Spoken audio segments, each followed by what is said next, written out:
Tom is over here. Hey, Tom. And he will let us know. I think it just said we went live. So let's just give it a second here. I'm going to hit it as well. Okay. And of course, Tom, on this side over here, when I hit go live, oh, there we go. It's saying go live. So we're doing that on Instagram. We got that. Okay, so we're live over there. Awesome. What's going on, everybody? Give us a moment. We are going to get through all this stuff here and get going live. And this is one that I am really super looking forward to. So we're gonna give it a few minutes to start at the time that we said. Glennda, I am like a super on time person. Me too.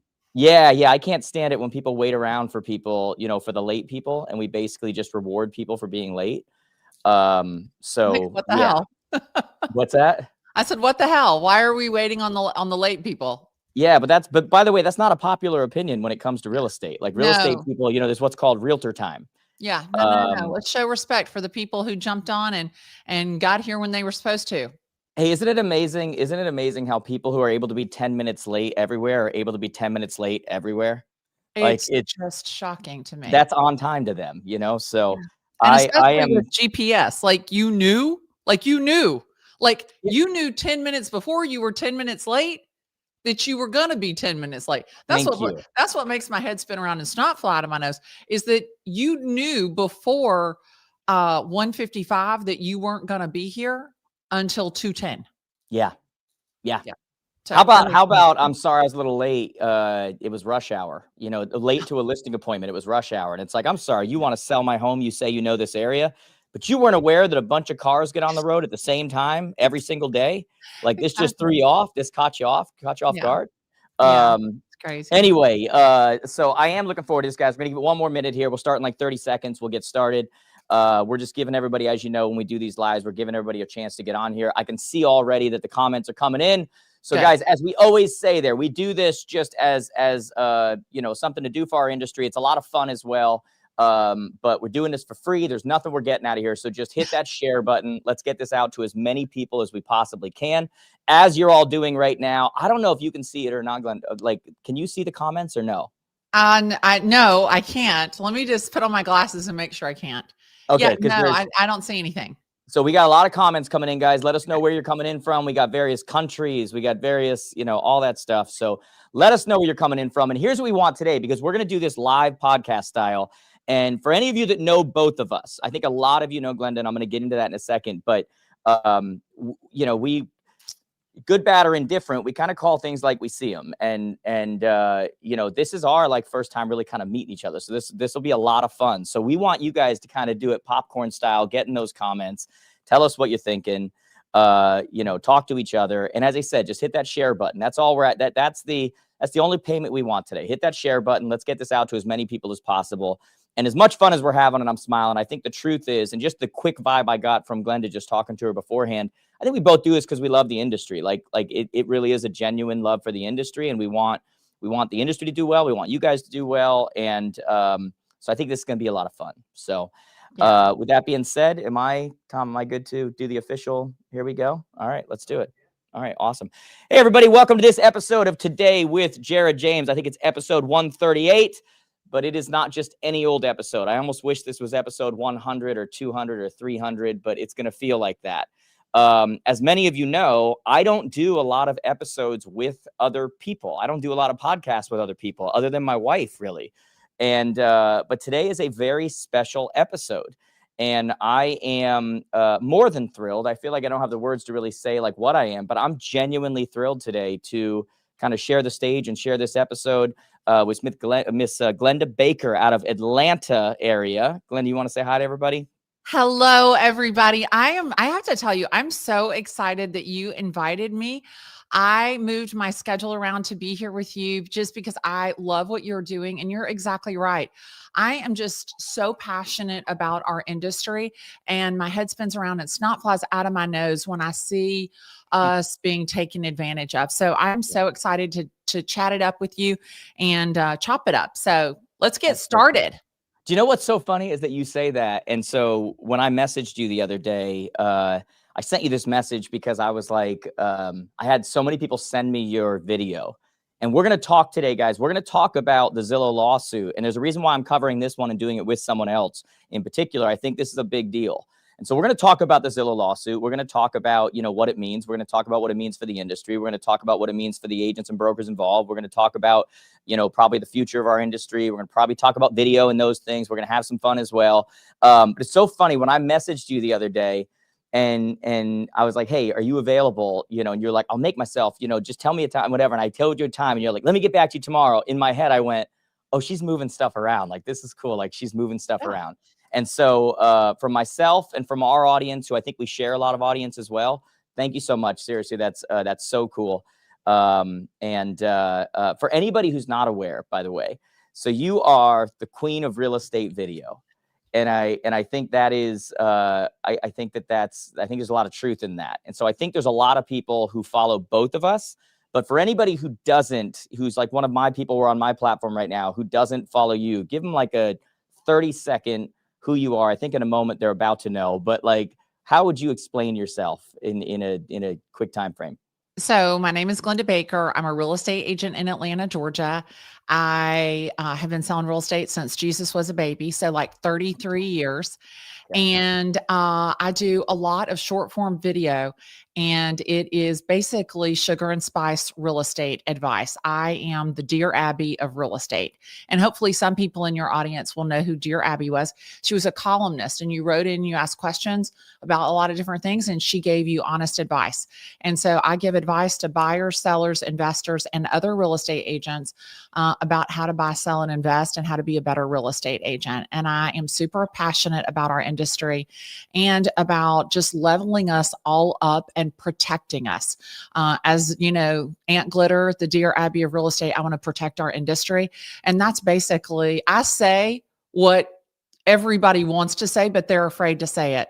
And I guess I'm at an age, and I'm at a point in my career where I don't need to play nice anymore. So I just call it like it is. Weed out the riffraff. You either like me or you don't. I love it. I already like you. Like, when people were sending me your video, they were like, you were like, do you like it? Like you would love her. Like, you guys, like, we follow both of you. You guys are our favorites. And then I started actually watching some videos, and my wife started watching some of your videos, and I'm like, oh yeah, I love this lady. Like, this is perfect. You know, it's like the truth of the matter is, and you probably feel the same way. I'm not always right. I'm not always, you know, whatever it is. Like, I look back and I say to I look back and realize how many times I've been wrong. Yeah. But I do my research. I believe what I'm saying. And I think that you're kind of the same type of a thing. It's like, you've been around long enough, you see things, and you got a good bullcrap meter. And it's like, no. Like, that's bullcrap. Like, that is, and God knows there's been plenty of that the last couple of years. So absolutely. Thank you for being on. And like I said, it's so good to meet you virtually and get to know you a little bit. So, well, thank you so much. Yeah. All right. So we have a lot of things to cover today. And for anybody who has not been paying attention, in the last week, there was, on top of, my God, a million other things that have come out lately. There was a class action lawsuit that was put towards Zillow's way. Okay. And there are a lot of you out there, if I'm being completely honest, there's a lot of you out there that no matter what comes Zillow's way, you're just happy about it because you just hate Zillow. And you know, whatever. And I just want you to know, like, look, I don't know Glennda personally that well yet or not, but like, I'm not like that. Like, I'm, you know, try to call things like they are. And, you know, I see good things that happen. I see bad things that happen. I'm the same way with NAR. I'm the same way with a lot of different things. Similar to you, I'm at a point in my life where I don't really need to ride that train. I'm just kind of calling things like I see them, you know? And when I saw this one come out, and I also think similar to you, because I saw one of your videos, I called this last month. I did a podcast last month, and I said, there's a major lawsuit coming. And the reason that I said that was because of the hundreds of DMs that I had from agents with recordings of phone calls, with messages back and forth, and like with what they were saying. And I'm going, how is this not a RESPA violation? How is this? And just very similar to, I think, where you were. And so for anybody, before I kind of get into this, and I want you to really, we're going to go in depth into stuff you talked about yesterday on your video. For anybody who's not 100% sure, let me take 1 minute here and just break down what this is before we start getting into our feelings on it and what we think about it and kind of our personal experience and kind of some of the info we have. But here's kind of what's happening. Zillow right now is facing a class action lawsuit that claims that the company used its powerful lead generation programs to steer homeowners towards its own mortgage business and rewarded agents who went along. And I'm going to be honest, you and I are going to talk about this. That last line worries me, and we'll talk about that. The complaint, which was filed on November 7th in federal court in Seattle, alleges that Zillow violated federal and state consumer protection laws by creating a system of kickbacks and incentives for agents linking Zillow home loans referrals to leads. Specifically, the lawsuit claims that Zillow's actions violate the Real Estate Settlement Procedures Act, which is known as RESPA, as well as aiding and abetting breaches of fiduciary duty by real estate agents. That's a big deal. And for anybody who's wondering why, like for me personally, I think that that's an issue when it comes to RESPA. Under RESPA Section 8, kickbacks and referrals, there's 3 specific things that are mentioned. You cannot pay or receive a thing of value in exchange. A thing of value, by the way, that's called leads. In exchange for referring a settlement service business, which includes mortgage originations. You cannot condition access to leads, business, or anything of value. You keep hearing that word, anything of value, on the use of a particular lender unless fully disclosed and allowed under safe structures. And number 3, if consumers, home buyers, are being steered to a specific lender because the agent has a quota tied to lead flow, that potentially reduces consumer choice and may constitute a thing of value, the lead access exchange for a referral. Okay. So before we get into it, I want to say one more time, I'm not personally anti-Zillow. I'm for competition. In fact, I'm the guy that says that competition either eliminates you or makes you better. I'm the guy that believes in the entrepreneurial spirit and believes that, you know, most people who get upset at companies they're competing with, it's because they're getting their butt kicked by those companies.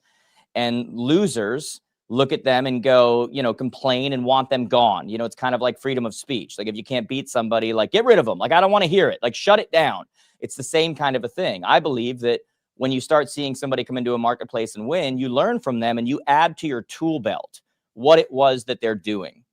And I feel like that about Zillow, and I feel like that about a lot of places. But I also, when you start seeing what I believe is happening now start to happen, I also believe we have a responsibility to kind of call that out and say, well, wait a second now, you know, this doesn't seem right.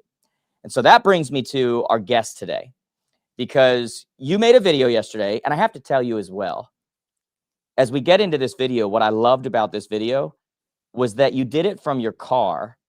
And you're like, my hair's doing this and my whatever. And I felt like you were like the female version of me. I'm like, that's exactly what I would do. Like, that is exactly what I would do. Right. And so can you just kind of walk us into, and then I'll kind of jump in with questions and whatever, like, what was this video? What were you detailing? Why were you detailing it? Like, what are kind of your thoughts that you kind of communicated in this video? So Jared, you know, I do these posts from the Porsche, from my car, and I had started them back in 2017 because I had gotten whacked out with an inspector. And just when I am all wound up, I know myself well enough that I need to get it out. And I didn't have anybody to talk to about that inspector. And I went live and I'm like, oh, I'm going to talk to my friends on Facebook about why I'm all whacked out with this inspector. And it kind of, you know, caught on, and people were like following me. And somebody said, oh, you should call this post from the Porsche.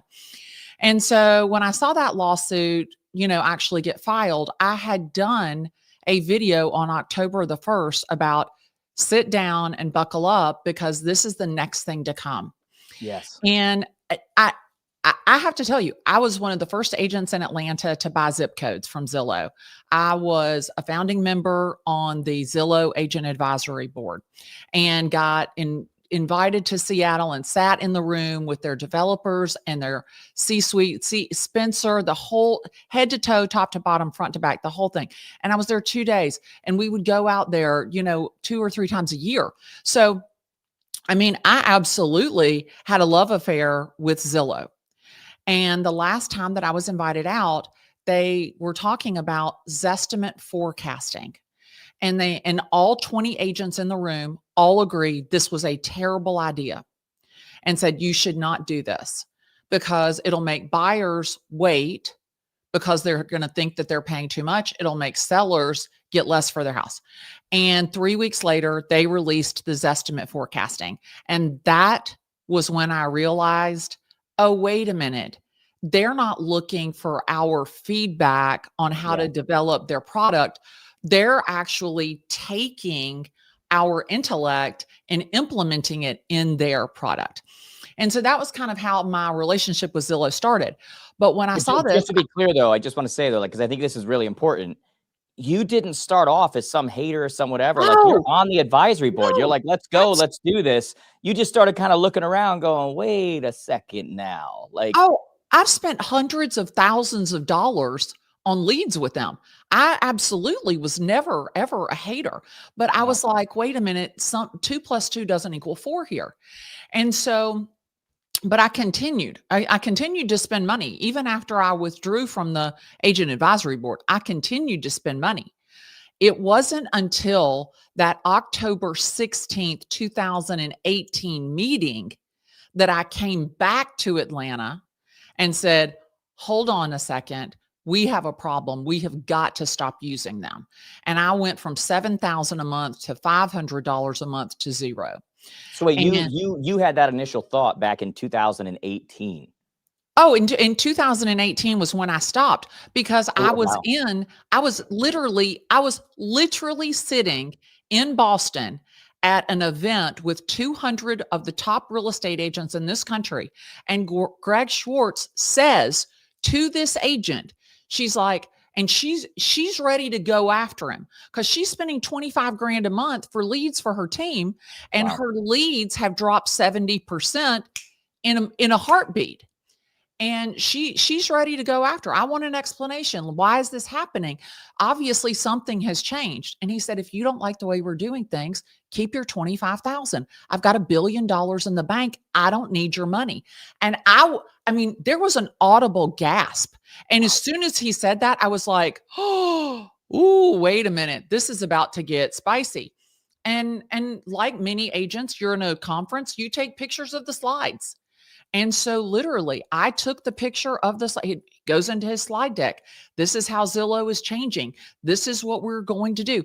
I have the slide with Greg Schwartz standing next to the slide that says exactly what I said on my video. And that is that when the consumer calls or clicks connect agent, they think that they are calling Zillow. And real estate agents are horrible at answering the phone. So we're going to have the concierge service pick up the phone, always answer the call, and do a live transfer to elite agents. And we are going to send leads to those elite agents based on their integration of software and services provided by Zillow. And that's back in 2018. October 16th, 2018 at 1:16 p.m. in Boston. And I have the slide with Greg Schwartz standing next to it. I have it on my phone. Like, so this is not some bullshit that I made up. This is not some exaggerated story. There were 200 agents. And like you, I've gotten hundreds of messages from agents that are absolutely, it all depended on how many deals we sent to Zillow Mortgage. We had to put every showing through showing time. We had to write the offers through Loop.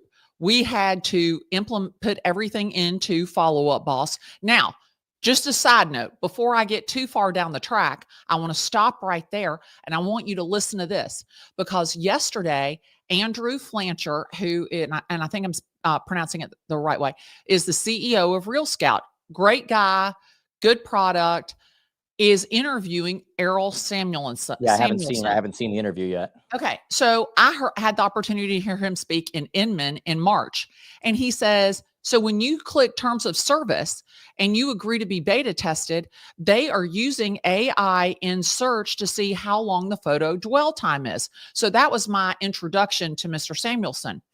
But Andrew interviews him yesterday, and he says verbatim that you can download your sphere from Follow Up Boss and delete it.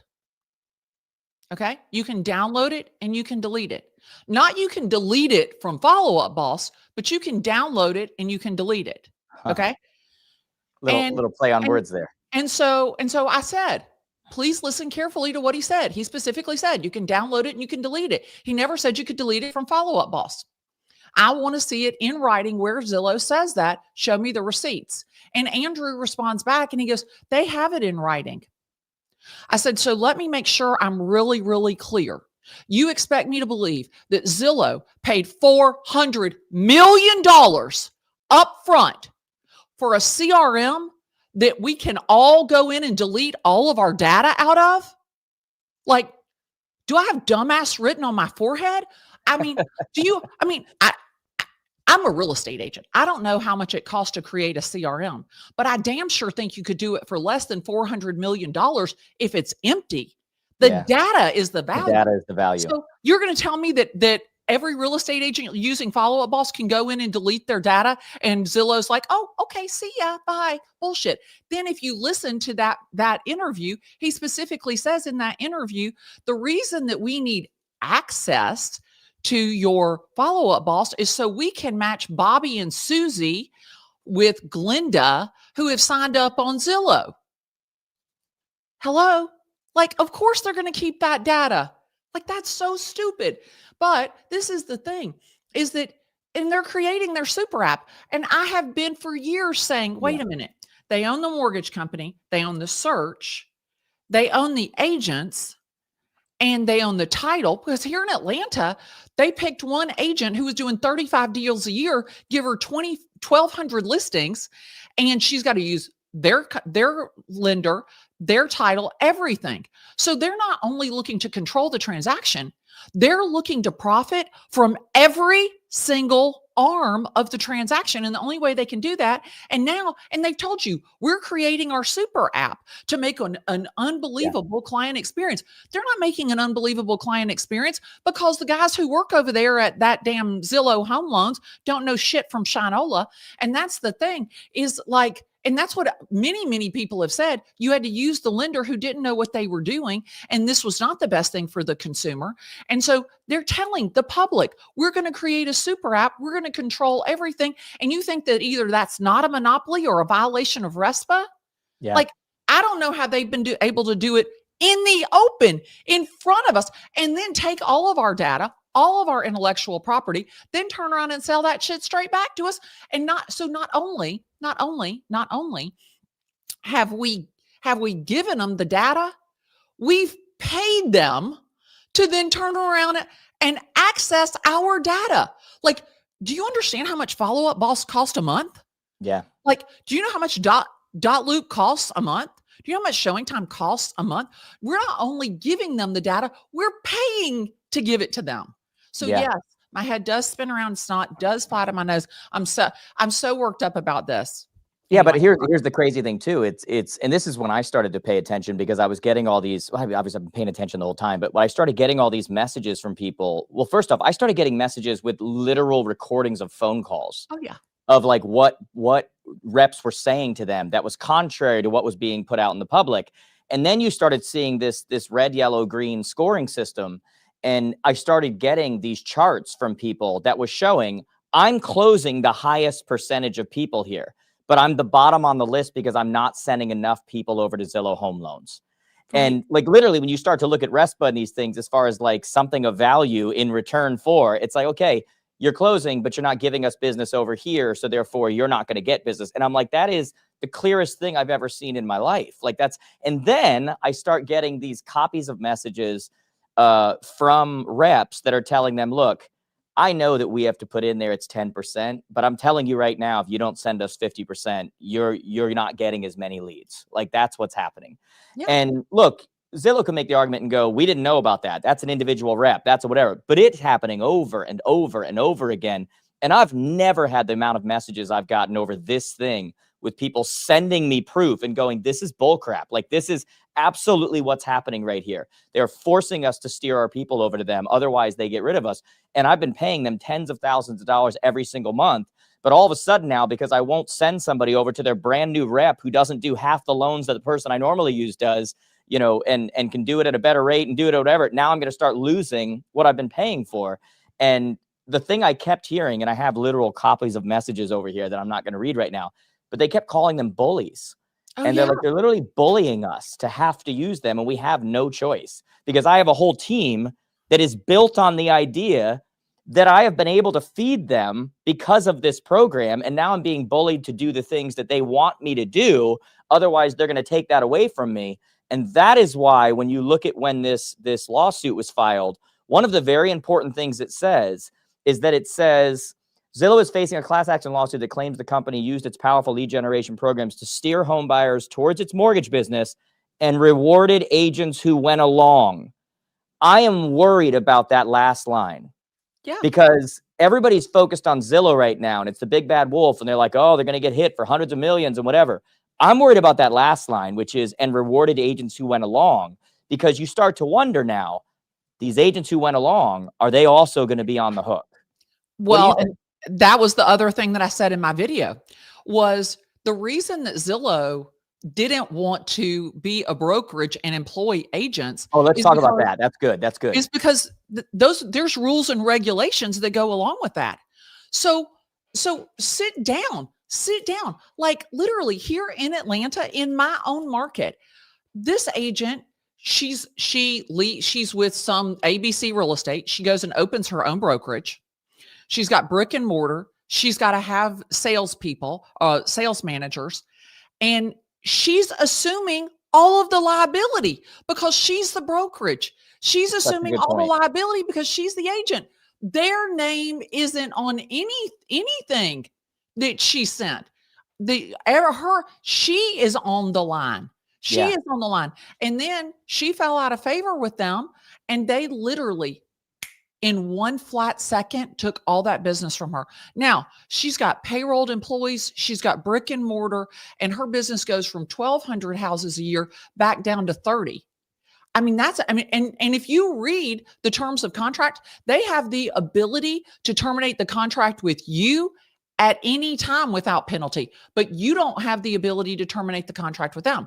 But the Glennda, I got a message this morning from somebody who's been with them for 4 years and has spent hundreds and hundreds of thousands of dollars. And they kept on coming after her and saying, you're not sending a high enough. You're not sending a high enough over to us. You're not sending. And then she asked them about it. And then she sent them a message asking them about the lawsuits. And she's like, I'm not sure what to do here. Today, she received an email saying that she was removed. She's done. Literally, that just, like, I'm looking at this right now. Like, that just happened. And like you said, they can drop you. You can't drop them. No, you got to pay out your contract. And then I have somebody else sends me a DM. No lie. This is what the DM says. It's long, but I'm going to read you this. It says, finally, and I'll never forget, the top support guy said verbatim, do you want to know why we charge a 40% fee? Because we can, and you can't do anything about it. I mean, this is the thing. I mean, and it does not stop. I mean, and please, I hope you are not offended because, you know, I say bad words. You should have known that if you watched any videos. Glennda, I live in the Northeast. I mean, the set of balls on these people is just incredible to me. And the mere fact that they look at you with a straight face while they're doing it. I mean, it is shocking to me. And I'll be honest with you. I mean, I don't know that us as an industry, as a real estate industry, doesn't have a class action lawsuit against them for God, I get that one every other day too. How we have been bullied, how our photos, everything has been taken. And now you don't even have the ability, once you've put it on there, you don't even have the ability to get it back. Yeah, how about this? I got another message that I just got from someone today, and it said from the Zillow rep. This is what from the Zillow home loans rep. This is what they said to them, to the agent. And they again were bullying them, saying, "You're not sending me enough good ones. You're not sending me enough," because they weren't closing them. And they said, "Don't waste my time sending me clients if they aren't ready to write an offer. We are not a consumer lender. We are a corporation. We don't care about the consumer. We want the business. Stop wasting my time." Like, now, by the way, Glennda, you and I have both sold a lot of homes in our days. If a lender spoke to us like that, how many more times would you use that lender? Yeah, never.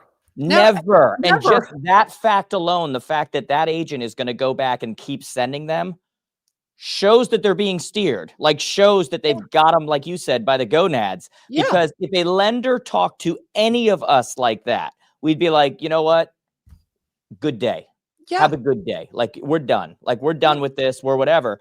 But they have no choice. It's like subservient to the master. You Yeah. know, it's just it's mind-boggling to say the least. But And anyway, the fact that they think that the rules don't apply to them. And they think that they can get out of all of the liability that they have based on the fact that they're the behemoth. They're bigger than anybody else.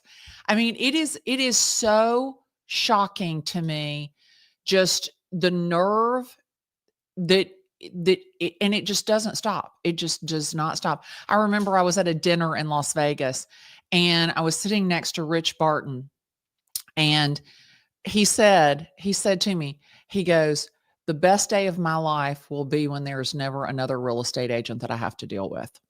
ooh, And I was like, "That's weird. Like, why you're would like, he no, I'm say a real that?" estate agent, right? Yeah. I was like, and I'm thinking to myself, "Man, I've got this fancy meal. Like, this is so good." But I mean, i- Zillow has bamboozled the customer, the consumer, like they don't. That's the thing, is that they don't understand when they click to terms of service to check their value on Zillow, when they want to look at a home on Zillow, when they check terms of service. I mean, because they settled out of court the recording of consumers, that when consumers Yeah. didn't know about it. They settled that out of court. And so the consumer is really being bamboozled by in so many ways, whether it was the Zestimate, the online value, the online, Whether click whether through. you're talking to the agent you think you're talking to, whether Yeah. you're I mean, let's go there for a second, because Oh God. what you're alluding to right now, and I've said this lately. I've said that I believe that our industry right now is going through what I call the app storification of our industry.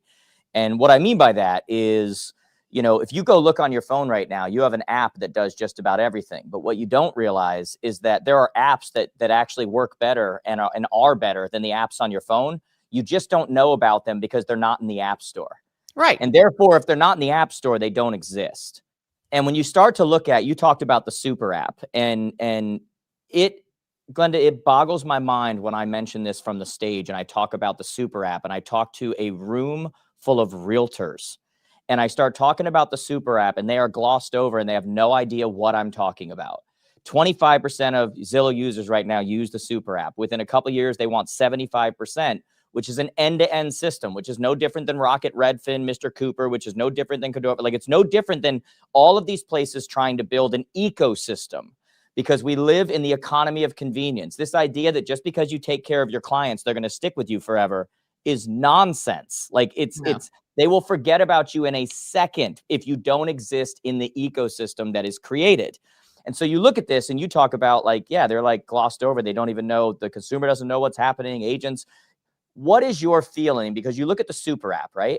And even very recently, they stopped, even when you go to log into .loop, it's not called .loop. Now it's Zillow Workspace. Yeah. Like, these things are going away now. Like, now they're putting it all together. We're completing the ecosystem. The plan Right. is, whatever. And so what is your thought? I got a lot of thoughts on this, but I brought you on, so I want to hear from you. What are your thoughts on the whole super app ecosystem, Rocket, Redfin, Mr. Cooper, like, what are your thoughts on this within the industry? What are your thoughts as far as how agents are responding? Do they even realize it? What do you think? Like, that's a broad question, but let me Okay. hear you. So first off, let's start with Zillow and the combining of all of these software platforms. Yep. So the what they've done is they've literally had us beta testing and showing them the best apps, the best platforms to do our job. Showing Time, the best showing app. Loop, Yeah. the best document management. Follow Up Boss, the best Yeah. CRM. And so they've really learned, beta tested and developed their super app on our back, on our experience, on They our put engagement. together the Avengers of consumer experience. Absolutely, by us. I mean, it's just Yep. it's insane to me. So the thing about it is in and buried somewhere on page 273 of the terms of service is you agreeing to this as a real estate agent. And I'm telling you right now, I guarantee you that somewhere in their Zillow workspace app that it says that you no longer, anytime you put data in there, you no longer own it. Period. I'm telling you, it says that somewhere. Well, what happens is they'll say, for example, within Follow Up Boss, for example, they'll say that they have access, they're allowed to, if it's also a Zillow user, meaning they have a Zillow account. And my thing is like, what consumer looking to buy a home today does not have a Zillow account? Like that is blanket across the board, just about everybody. And again, I want to stress this again. Kudos to them for being that good and figuring it out and everything else. I'm just saying to the rest of the industry, wake the frig up. Like, wake up. Stop. You're literally grabbing the knife and stabbing it in yourself. Like, But again, remember, in Follow Up Boss, you can download it and delete it. Yeah. Because we paid $400 million for an empty CRM. Yeah. But I digress. All data. Yeah. But then you look at Rocket and Redfin and Mr. Cooper. So I have mortgages. I have mortgages that are serviced by Mr. Cooper. Yeah. And every time that I log into Mr. Cooper, it says, are you thinking about buying, selling, or refinancing?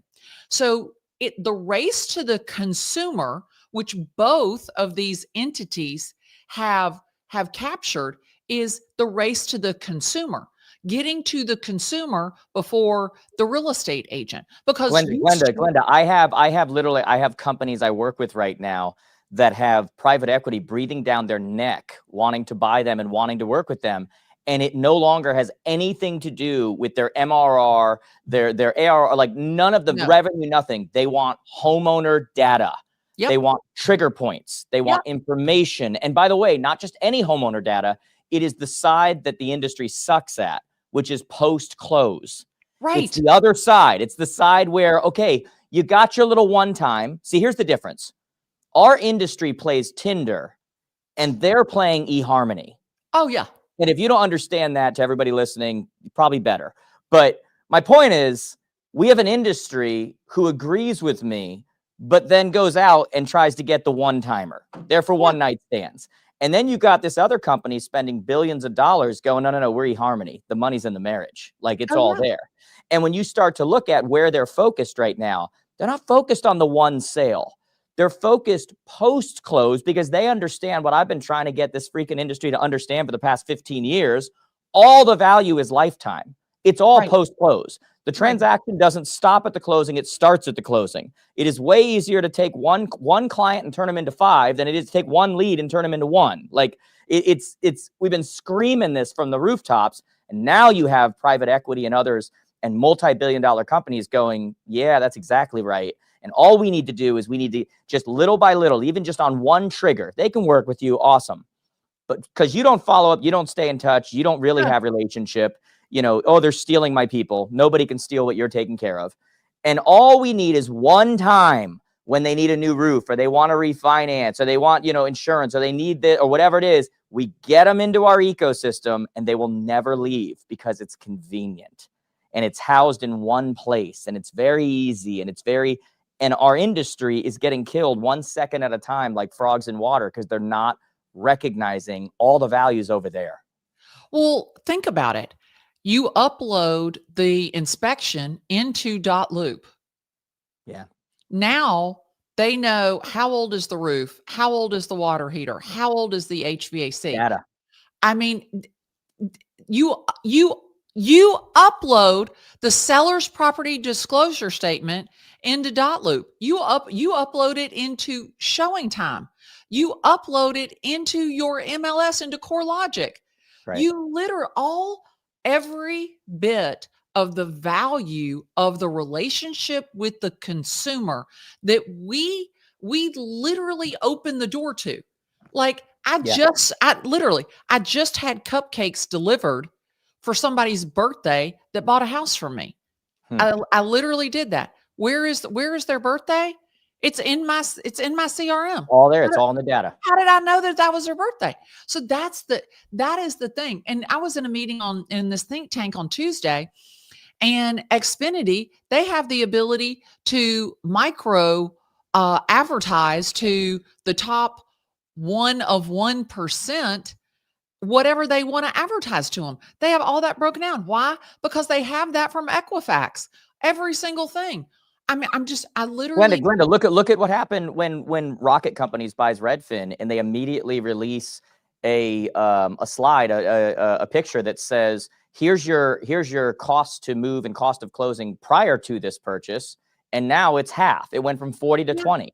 And why is it half? Because we can deliver on every part of the process, and we can give you discounts along the way because we're getting it as a whole. Yeah. You know, instead of you getting a quality person who does whatever, we've got reps over here in this boiler room that they'll take care of you and they'll do, you know, whatever. And essentially that's what these companies are doing, is they're creating this system where it's like, hey, we don't need to get rich on one. We're going to get the whole thing. You may not get the most quality experience, but all of you are betting on the idea that your quality experience matters. What I'm trying to say is, if they get in the ecosystem, again, there are apps better quality, better service than the ones you're using. You just don't know about them because they're not in the App Store. No different than when Uber started breaking the policies of Apple. And Tim Cook got on a flight to go over and talk to the founder of Uber and say, hey, you're the #1 app in the App Store in the world. Tomorrow, we're taking you off of the App Store, which means you won't exist anymore. And it would have literally taken Uber and had them fall off a cliff, gone from the #1 app in the world to not existing anymore. And that's how powerful being visible is, being relevant, being there. And if you allow these companies, if you don't have some kind of a thing to actually counter this, and you allow these companies to build their ecosystems, get your people, take them over, you got, like, I hate saying this, but like, it's over. Like that's going to be the real estate experience. And we will have done it to ourselves. Yeah, we did. But we not only did we do it to ourselves, we actually paid them to do it to us. It's crazy. It's crazy. It's like loving being in an abusive relationship. It's It like, is. what are we doing here? Like, what's, you know, it's crazy. But anyway, I think everybody listening can hear where we stand on this, and the fact that, you know, I want to be clear again. Zillow has a right to compete. They have a right to, you know, and they've made good moves from an entrepreneurial perspective. I mean, they are an amazing business model. Oh, people who work there love working there. They've made zillions of dollars. I mean, you really think about how the business model that they created and how they did it, and getting us to pay for our own demise. I mean, it's nothing short of genius. I mean, brilliant. You got to give them the flowers where they are deserved. I mean, and those are planted all on the graves of real estate agents. But it's look, the entrepreneur in me respects it, like goes, wow. And for anybody who's followed me for any amount of time, you guys know I am not a Zillow hater. I have gone years and years and said, learn from them. The reason why you hear me speaking up now is because now I'm seeing evidence that it's not a fair playing ground anymore. That there are, you know, things being done, like I gave an example of early on this podcast, and I said, hey, if we had a lender talk to us like that, not only would we not use them, nobody we know would ever use them. And yet the fact that you're still forced to shows that relationship is not equal. It's not fair. It's not capitalism. It's not like, oh, the best wins. That is forced. Right. Yeah. But you're supposed to say, thank you, sir. May I have another? Like, it's just one of those types of relationships. But Jared, I'm going to tell you, I think that the next thing that you are going to see is, I think that you are going to see the real estate agents. And you and I both know these large teams, that the majority of them have been running only Zillow leads. Yes. You and I both know that those agents, those independent brokerages, I hope they made a shit ton of money selling all those leads, because they are going to need it in attorney fees. God, you know what's funny? I knew you were going to say that, and in my head, I'm going, God, I hope she's wrong. Like I don't disagree with you though. That's the problem. We have become an industry where it's not about what's right anymore. It's ultimately about what can you win in court, like what can you, like that's really what it comes down to now. And that's really unfortunate. And so I knew you were going to say that. And like, I heard you say that the other day, and in my head, I'm just going, God, I hope she's wrong. God, Yeah, I hope I'm so. not wrong. I'm not wrong, and I'll bet you $5 on November the 14th at 2:42 p.m. Eastern that I'm right. I'm Yeah. right as rain. And I'm going to tell you, and you can write it down, that Glennda Baker said within 12 months, I guarantee you that those super teams that were those Zillow flex teams, they are going to be drawn into these class action lawsuits, and that the brokerages that they were with, if they were not independent, I hope you are Yeah. ready to write the check. God, And I think that you could disgusting. lose your license. I'll be honest with you. I think you could lose your license on it for the Well, not for steering. nothing. When you look at the RESPA violations, I don't want to scare anybody, but if you go look at what the penalty is for violations of RESPA, I don't even want to say it right now, but you can go look it up. It's not good. Like I read it this morning and I was just like, oh, that's not. There's like prison time. Well, You and if know, you ran 1,200 transactions through that over the last 5 years, yeah, like, hello, the yeah. only real estate you're gonna see is an 8x8 sell. Yeah, and it sucks because, like, when you look at it, like, these are not bad people. Like, they literally, it's like they're, like you said, they're being bullied, and they're having to take care of these people around. They've got to keep feeding them. They've got to keep it going. They've got to keep, and it's really an unfortunate situation, similar to, you know, when you and I were talking about in October. Oh, this lawsuit's coming. Like, this is like the most obvious thing there is. At the same time, I think that, you know, I wish it was going to end here, is what I'm saying. Yeah. I I wish it was going to wonder end here. I wonder if this is gonna go down as the Real Estate RICO Act. Well, that's interesting. Yeah, Yeah, that's interesting. It's definitely a period in time right now. There's no doubt yeah. about it. It's a period of time. And like I always say, not all change is good, not all change is bad, but all change is opportunity. This is an opportunity for people, though. It's an opportunity Oh, to wake up. It's an opportunity yeah. to do things different. It's an opportunity to give to the consumer the experience they want. It's an opportunity when you do look at your tech stack, there is a certain experience people expect. You know, if you're watching this and you still have a fax number on your business card, you know, you might want to ask yourself what's going on here. It's an opportunity, right? And it's an Um, opportunity for agents to curate the narrative of our industry. yeah, Consumers do not understand that when they click contact agent, that they are not contacting the listing correct, agent. correct. This is your opportunity to engage the consumer back to you, to bring them back, to show your value, to show your worth, to save them from a 3-star real estate experience. Yeah, yeah, without a doubt. And by the way, most of those consumers don't even know that that agent's paying out. Like, they don't even know that that's good. They don't know that relationship exists. They don't know that agent's on a quota to send over a certain number of people to get a loan through. They don't know, and that's the problem. That's Well, ultimately the problem. and that's what I said in that October 1st video was, should these companies be obligated to disclose the financial incentive for that lead being given to that agent?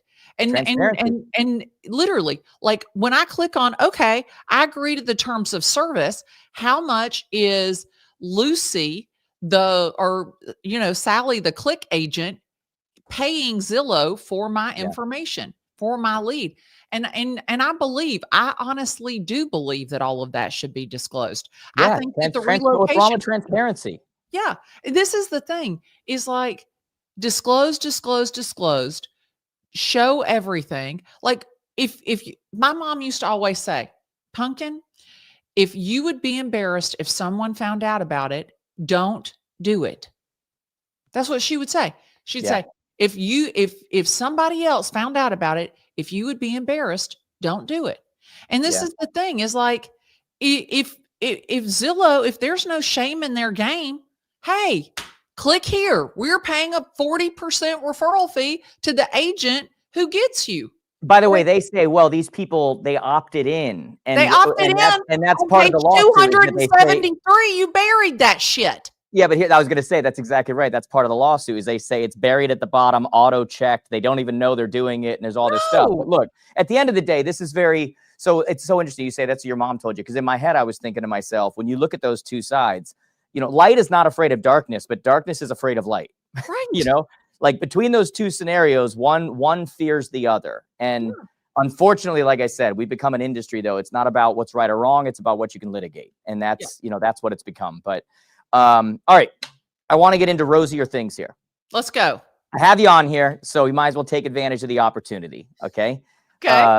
Queen of real estate video. So I got a lot of questions for you, and I could already tell you and I would get along great. So queen of real estate video, talk to me. And I went, like I said, I was watching some of your videos and stuff, and I think it's awesome. My favorite videos you've done, by the way, are just like hold it up and go. Like I think that is it's so funny because we always talk about, the buzzword of the day is authenticity. You got to be authentic. And we tell people that, and then they go and pick from 19 different filters. And it's like, all right, how authentic are we being here? Like, what are we talking about? Right. And yet the truth is, when you're doing that video and you're holding up in the car and you're like, my hair is this and my this and that. I so relate to that because the videos I don't want to do well, those are the ones that have 4 million views. Yeah. Like I'm straight out of the gym, hat on backwards. I'm sweating. I'm doing, whatever. And so I want to ask you, for you to get into video like you have, because let's face it, people are scared to death of video, right? They're scared to death of what they look like, what they sound like. What was the tipping point for you? Was it a conscious decision to say, let me just try? Was there an aha that happened? What made you say, I'm sure you didn't say like, one day I'm going to be queen of real estate. I think that you just kind of like, I need to be doing this. What was the tipping point? Well, I had been trying to do video since 2016. So like I had done Glennda Live because Gary V did Gary V Live. Oh, right. And then and they were terrible. They were awful. They were so bad. And I put them on YouTube and they're still there. Oh my God, they're so bad. And then I got worked up with that inspector and went live on Facebook. And then, I got worked up about something else. And I was like, well, I'm just going to talk to my friends. But it actually was authentic then. It was actually authentic. Like it wasn't just a word off. I didn't have anybody else to talk to it about. And I was all whacked out. I wanted to get it off my chest. And so I started doing these Facebook Lives about what was happening in real estate in the moment. And then I was at a conference, and no lie, I saw where my friend Zachary Faust had posted a video on TikTok about his client who had bought a car in between contract and closing, and he had 43,000 views on that TikTok video. And I looked at my friend Sergio and I said, if that kid could do TikTok, I could do TikTok. And I came back to Atlanta and with intention. But you got to keep in mind, like I'm a real estate agent. And at the time I was a 53-year-old real estate agent in Atlanta, Georgia. And number one, I didn't know TikTok was for kids. Number two, I didn't know you were supposed to sing or dance or DIY or cook or anything like that. I just thought I would make videos. And because I watched this guy, Matthew Hussey, and he gave dating advice. And I really liked, he had his microphone. It looked like that he was like on Fraser Crane, like on the radio. Like I was like, oh, I'm going to be interviewed. And I thought, okay, I could do that. And then I tried doing it, looking at the camera, and they were horrible. And I was like, because there was a script, and I was like, but that's not how I sound. Like that's not what I would say. And Glennda, can I just tell you, because I'm going to forget this. I have to tell you this. When I first started doing like video, like trying to do video, I was hired by like a speaker bureau or whatever. And they tried to put me in a hotel room and like make videos. And there was a, what do you call it? Where you read the words, the teleprompter. Teleprompter. Yeah. There was a teleprompter. When I tell you the special kind of horrible I was, the speakers bureau, people don't even know this. They dropped me. Like this is before, by the way, like I said no to 99% of events, and I was like going all out and doing whatever and doing my thing and, whatever. Like it's before all that. This is when I'm still unsure about myself. And I am so happy that this place picks me up. And I'm like, oh my God, like I'm going to be a star. I'm going to whatever. And I get in this room and it all just comes crashing down. And I realize how freaking terrible I am. And I had like a moment. I'm like, what is wrong with me? Like, what is, I don't, whatever. And it was literally because that format, my brain does not click with that. No. Like it read it and do the, whatever. It does not. And it completely took my personality back in the woods and beat the hell out of it. Yeah. I had no personality. I was just, I was Ben Stein from the Wonder Years. Yeah. Like that's, terrible. Only Ben Stein kept talking consistently. Yeah. Yeah. Like I was terrible. Anyway, I relate to that. Like I get it. Well, that was when I was like, okay, well, let me sit over here and I'll just talk to you about real estate. Cause like I can talk to anybody about real estate. Like a I mean, conversation. yeah, my son got sick at school one day and the nurse says to my son, she's like, does your mom work? Cause she's trying to figure out who to call to come pick him up because he's throwing up all over the place. And he goes, no, she talks on the phone and sells houses to her friends. And so like literally like all I do is talk about real estate and I love to talk. Like I love to obviously. I'll Like bet you still bring that up with your son, by the way. I'll bet every time you cash a check, you go, I don't even sell houses, son. I That's just, right. yeah, I just talk to my phone because I'm a lonely woman that just talks to my, isn't that what you tell your friends? Yeah. Do you know what? Yeah. It was so funny. I was so nervous about speaking on stage. The first time I wanted to go speak on stage, well, every time, but this first time in particular, he's like, why would you be nervous? I'm like, Lucas, there's going to be like 3,000 people there. He's like, yeah. He's like, don't like millions of people watch your video? Like, why would you be nervous? First off, not the same. I love it. I love it. Yeah. I got asked to speak at a funeral. And they're like, well, it's not a big deal for you. And I'm like, that is not the same thing. Like that is, and by the way, on that note, I remember the first time I was going on a stage and it did not have 3,000 people, by the way.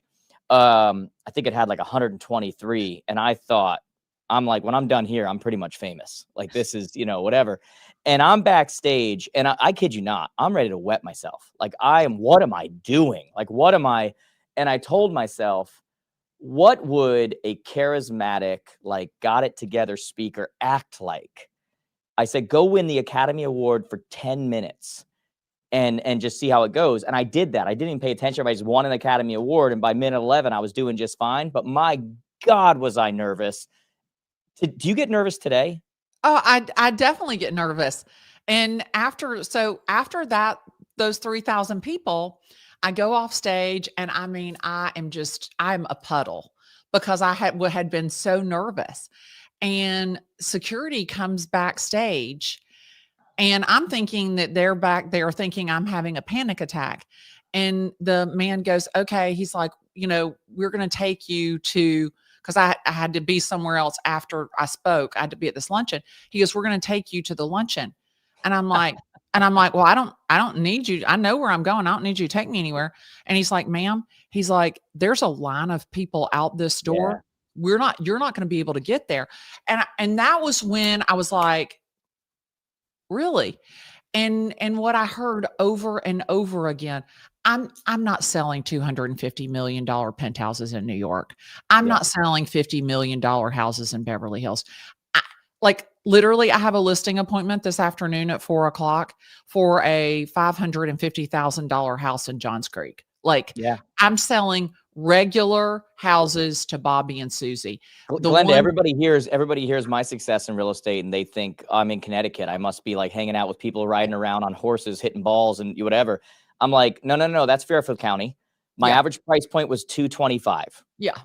I mean, no, we had to do it one at a time. Well, and I think that agents related to, they believed me. Number one, they believed me because I was doing it just like they were. I was in the weeds with them. And then consumers believed me because I wasn't posting to be perfect. Yes. I was talking about the good, the bad, and the ugly of real estate.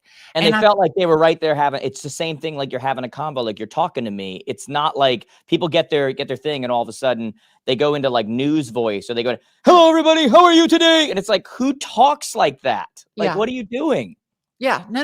And this was the thing was like, they would come up to me after I would speak, or they would see me out, or some guy would see me at the World Series and they felt like they knew me.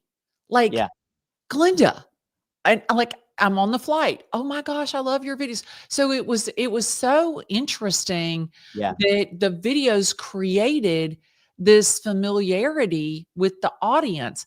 And so that really, I tell agents, you don't need to be, it's not about vanity and virality. It's about visibility and value. You don't need to have 1 million followers. What you need to do is bring value to the audience that you do have and bring visibility to you and your industry and your brand. Yeah. And now more than ever, with all of the mergers and acquisitions in real estate, it's never been more important to have your brand. You are your brand. and to take that to the people. We have an amazing opportunity where you can get directly in front of the people that are going to do business with you for little or no cost.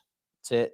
That's it. Glenda, think of it like this, right? We've always heard about you never get a second chance to make a first impression. And I was telling an audience yesterday, if you're meeting people locally and it's both of your first impressions, you've done screwed up. Like, it should be my first impression of you, but you should already know me. Like Yeah. that's the power you have through this thing right here. Yeah. Is if you can learn. And by the way, there's a lot of people out there who are like, but I don't know what to talk about. I don't know what to do, which is not an excuse in today's world with the ability to ask AI what to do, with the ability to just culture hack. Like, literally look at what's happening. Look at 50-year loans. Look at assumable loans. Look at portable loans. Look at whatever's happening. Put a little green screen behind you and talk about it in your area. The ability to just culture hack and be the most visible person in your area at what it would have cost you to get in front of that many people in the past. It's insane. Oh yeah. And you can do it for literally, you can do it for free because your Instagram, your Facebook, your LinkedIn, they aren't costing you a dime. And you're going to pay for your phone, whether you make a video on it or not. And you don't even need a ring light. If you're like me and you sit in your car and do the I don't video, have one. you literally can do it from your car. That's it. I mean, I don't have a ring. I don't even use. I have none of that. Yeah. I mean, that's what blows my mind is like Catherine Wooten in North Carolina, Mercedes Minutes, Eveline, tips from the Tesla, Elizabeth, news from the Nissan. Like, you have the ability to curate the narrative of your market in real estate. Like, why would you not do video? Because somebody who sucks, somebody who is a shitty ass real estate agent, and we already know who she is, talking about her mother's bush in the 80s. Like, she's getting more followers than you are, and you actually have something to say that's valuable. Yeah, that's exactly right. And every time you choose not to make that video, you're choosing to allow a customer to use someone else. And so you can't tell me that you think you're the best option. Right. You know, To because see if you really somebody believe else. that, you don't let people go and do that. Like, that's, you know, but people have a barrier, right? They think social media, and it's like, it's not social media, it's modern day marketing. And the difference in 2026, the biggest change we're going to see. And by the way, this is not good for people like you and me. Okay. 2026 is not about who has the most followers. It's about who's the most findable. Yeah. Like that's it. And so there's a lot of people listening to us right now and they go, that's great, guys. I don't have your following. I don't get your views. I don't get your, you know, whatever. First off, both of us started at zero. Yeah. So I don't want to hear that because I haven't bought one follower. I don't buy one, like nothing. Most of these social gurus you follow, go look at their video views. Their followers are fake. Like, it's not real. Okay. But it doesn't matter because moving forward in 2026, the platforms want their customers to have a good experience. And the way they do that is by delivering local information at the time that they need it. That's interesting for what it is they're looking for. And so 2026 is not about who's the most followed. It's about who's the most findable. And how do you make yourself findable? You deliver. I love what you said, visibility and value. I say all the time, visibility trumps ability. Like, it's not about who's the best. It's about who's an option. But then you give that value side. It's a beautiful thing. So how do you, by the way, this might be an easy answer, but like, how do you come up with your content? Well, like, how do you decide? Do you have like a set time you're doing things? Are you like keeping notes in a certain place? Are you like seeing things and writing it down? Are you like, what's your process? So, like, can you see that? Okay. Yep. So that says 2025 video ideas. Yep. Love it. It's a Google form. Another thing that's free. It says idea, link, reference, or source, notes, or caption summary. So, I saw this. I think this is could make a really good video. This was the link or source to take me back and remind me, jog my memory. This is what I want to say about it. And here are the notes for the videographer right there. Submit. I love it. Goes into my Google Sheet, open up my laptop, make the video. Easy peasy lemon squeezy. Now, and that's the thing is like, but Glennda, you know, you sell a lot of houses. You've got a lot of stories to tell. You've got a lot of, you know, things to share. Okay. You haven't sold one single house. You don't know anything about real estate. Well, why don't you call your title company or your lender or your attorney and say, what are the things that you're seeing in contracts that are that are the most problematic, that Yeah, make the contract written the best, that that's it right. always is a red flag? Find out what it is, and then sit down in front of your phone and make a damn video. That's the thing, is Love it. like you almost don't have an excuse, Yeah. but we are entering into a zero click ecosystem. Hmm. It goes back to being findable.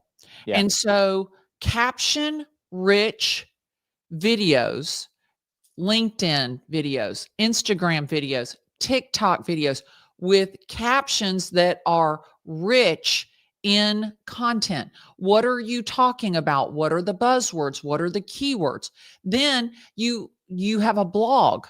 The written word is what is findable. So your Google reviews are not findable on AI. Yeah, I've been telling people that But like crazy lately. Yep. sit down.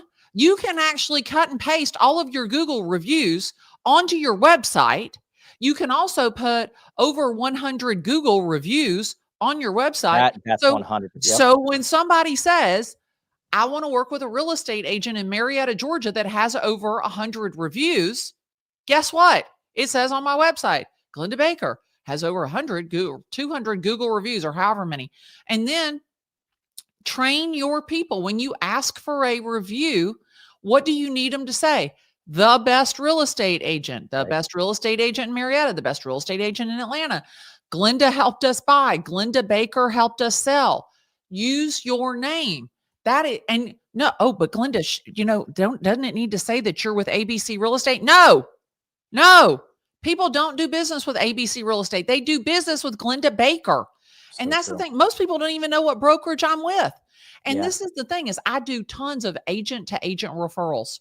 Agents from Sotheby's, EXP, Real, Century 21, in Whoever. Yeah. Iowa, in Indiana, in Michigan.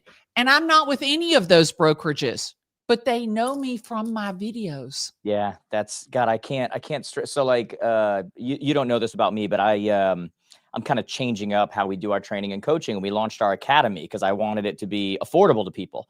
I also wanted to train myself. Like I wanted actually people to get me and to hear me and do whatever. We now have the tech to be able to do that, right? Yeah.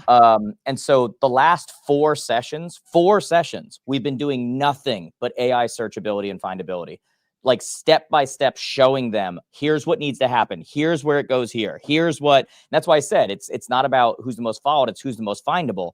We're now entering a world where that matters now.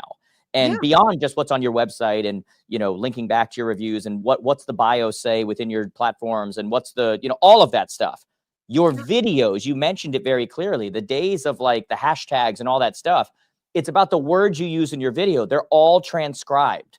So Right. like when you're saying that stuff, like you should even be asking your GPT or whatever, hey, I'm making a video about blah, blah, blah, blah, blah.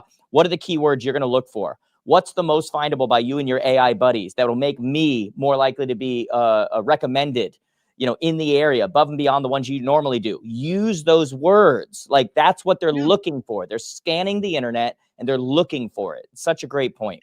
And the answer engine optimization. Are you answering a question? Yeah. And everybody teased me. They said, oh, if you just put hashtag real estate, nobody's going to find you because, there's tons of real estate agents. If you put hashtag Atlanta real estate, nobody's going to find you. I challenge you, go on TikTok, put in Atlanta real estate. I'm on every single page that you scroll. Right. Like I do hashtag Google Glennda. Why? Because I wanted to train Google that Glennda is spelled Glennda. And now you don't even have to put in my last name. Like you just put in Glennda. Yeah. That's it. And it'll come up. And so that's the thing, is like, you need to think like you think as a consumer. So I want to buy star sweaters. So what do I Google? Star sweaters, star dresses, star skirts. And so I do it for a couple of reasons. Number one, to help me find what I want to buy.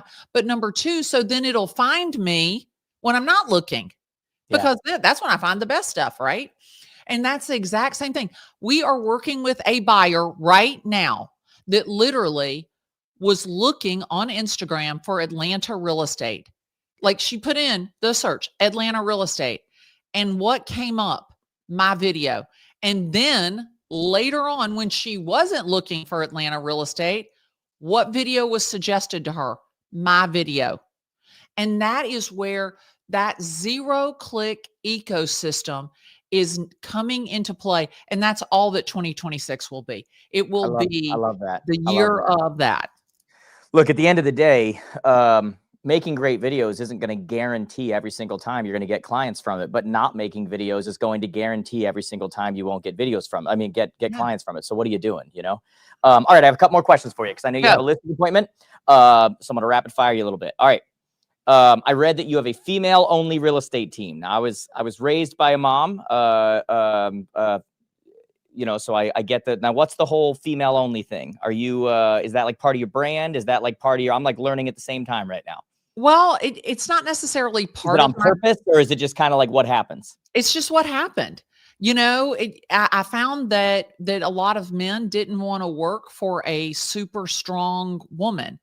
And so it just so happened that women gravitated toward me. Now, I've had men in the past, but my core group has been all female for years and years and years. It's just what worked. Elizabeth's been with me for 25 years.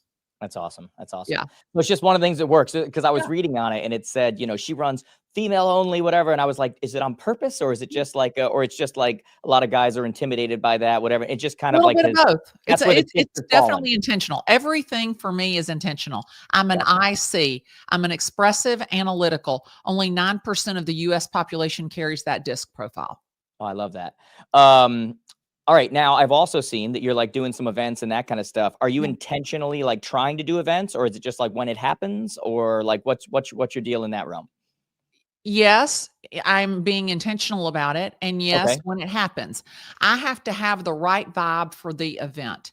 And I just have to, it's a feeling, it's a gut instinct that yes, this is the right event for me. Live events change lives, period. I agree. I want to get in front of you. I want you to know that what you see online is the real Glennda Baker. That is what you are going to get, whether you are a buyer, a seller, an investor, or a real estate agent. And the live events inspire, impact, and inform people. And that is what my life is built around, what inspires, impacts, and informs people by me being real, relatable, relevant, and reliable. And as long as I do that, I know that that is my North Star. I love that you said that. I remember post COVID, and everybody was saying, you know, oh, there's not going to be live events anymore. Live events are over because you can do everything virtually and you can do, you know, whatever. And like everything in our world, everybody goes so far one way or the other, like, you know, in an effort to be right. And I remember just saying to an event coordinator one time, and I was like, you know, just because you can do something doesn't mean you should, because they were saying how they're not going to do their live events anymore. They're just going to do virtual. And I said to this person, I won't say their name, but I said, would you agree with me there's a difference between going to a concert and watching it on YouTube after? And he was like, you know, that's a really good point. Like I hadn't really, and I'm like, that's the difference. And what you just said there, live events are powerful. I could not agree with you more.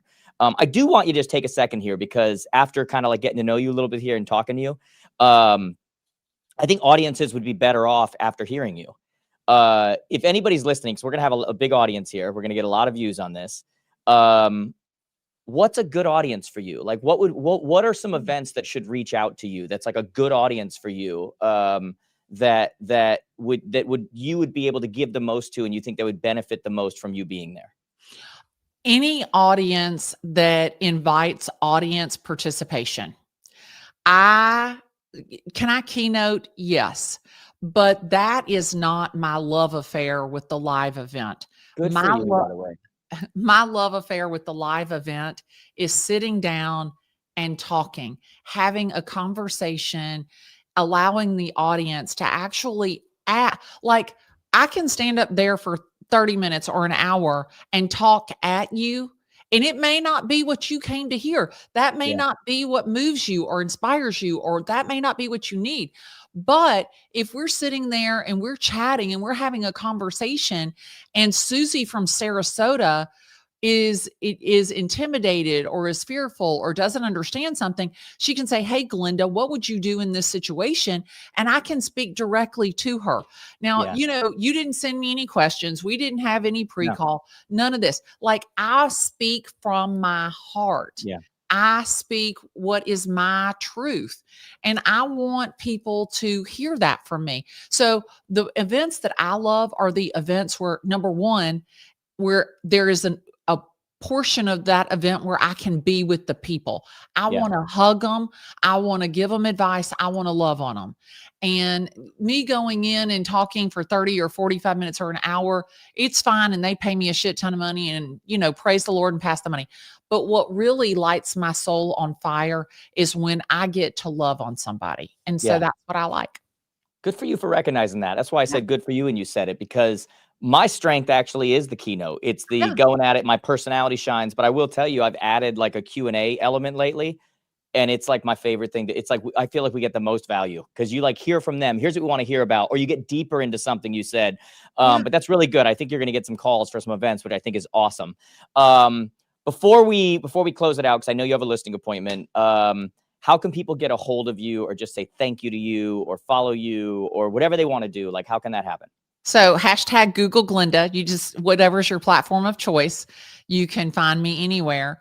I do have one ask, and that is I am in Dancing Stars of Atlanta, and I am dancing for the Alzheimer's Association. And I would be so honored if you would just, make a donation it's 100% tax deductible. It goes to the Alzheimer's Association.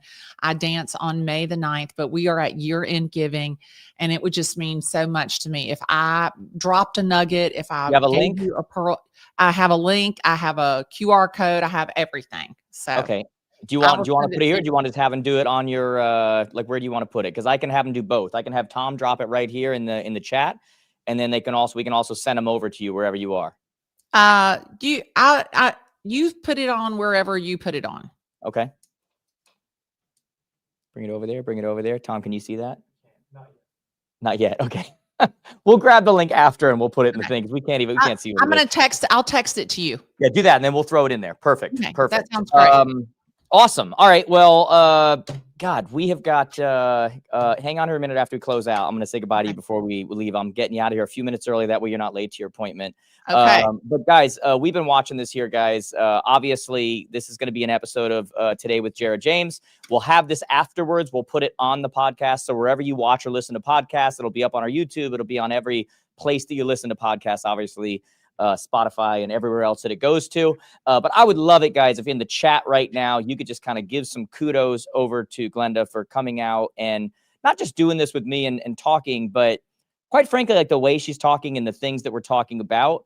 A lot of people won't do that. They just kind of stay in the background and they don't want to cause any waves and they don't want to. And I think our industry is better when it has voices that, whether you agree with them or not, you believe them. And I think that is lacking right now because, and what I mean by that is, I feel like, Glennda, you're a voice where it's like, some people are going to agree with you, some people are going to disagree with you, but this is where I feel like a bit of a kinship to you. You know that when we say something, it's not being controlled. We're not hiding. We're not doing whatever. Like, we are, like, this is literally what we see and we believe. And I think that we need to protect those voices.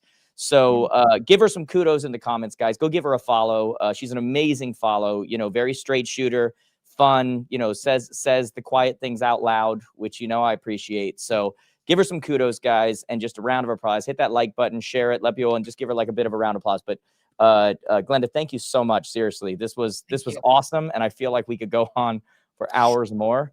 We could have. I'm looking at the time and I'm going, wow, it's gone. Where did it go? Okay, awesome. But love you guys. Give it a like, give it a comment. We'll have this up on the podcast very soon, said Tom. Very soon. Okay. And if not, I'll give you his email and you can blow him up. All right. You can blow up his email and just be like, hey, where's the podcast? Not literally blow him up. All right. All right, guys. We love you. Glennda, thank you so much. Thanks, guys. See you guys.